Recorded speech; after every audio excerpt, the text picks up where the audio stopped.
चलित जानुआरी मासरे भत्ता नियम हेब बड़ परिवर्तन। विधानसभा बड़ बैठक डकाई समस्त भत्ता करा 3000 टंका। एने मोहन माझी चलित मासरे निष्पत्ति नहीं पारती बोली अर्थ मंत्रालय तरफ खबर आसी पहुंचुची।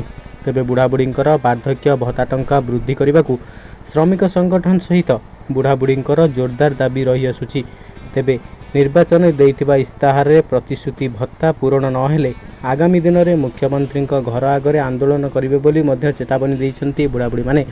एही पदक्षेप को दृष्टि रखी मोहन सरकार भत्ता वृद्धि करने प्रसंग में एवं निष्पत्ति नहीं पारती। यही शीतकालीन अधिवेशन में भत्ता निष्पत्ति पर जोरदार धरिपारे दाबी। तेबे विधानसभा चलित मासरे भत्ता वृद्धि प्रसंग में बैठक हो सबु बुढ़ाबुढ़ी मानकर भत्ता 3000 टंका हो पारे। एने पंचायत इलेक्शन पर्यंत किछि लोक कहउचंती जे भत्ता घोषणा करा जिवो सरपंच इलेक्शन बेलकू। तेबे सरपंच इलेक्शन बेलकू भत्ता घोषणा न होबा पर्यंत बुढ़ाबुढ़ी माने शांति रही पारिबे नाही। बुढ़ाबुढ़ी माने सरपंच इलेक्शन जाके रही पारिबे नाही।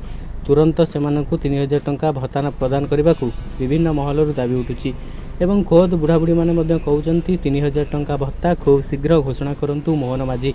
जदि घोषणा भत्ता न हुए तेबे आगामी दिन में ओडिशारू बीजेपी को हटई दिया जिवो बोली मध्य सेमाने चेतावनी देउचंती।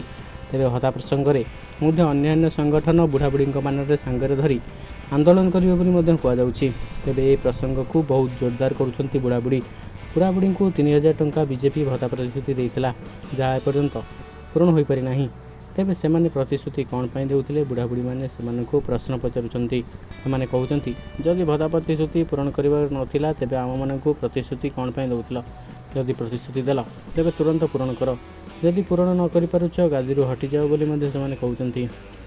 एनै कौन पदक्षेप नेबे आगामी दिन में मध्य देखा बाकी रहिबो एवं पदक्षेप बहुत बड़ बड़ भाव में होई परिबो।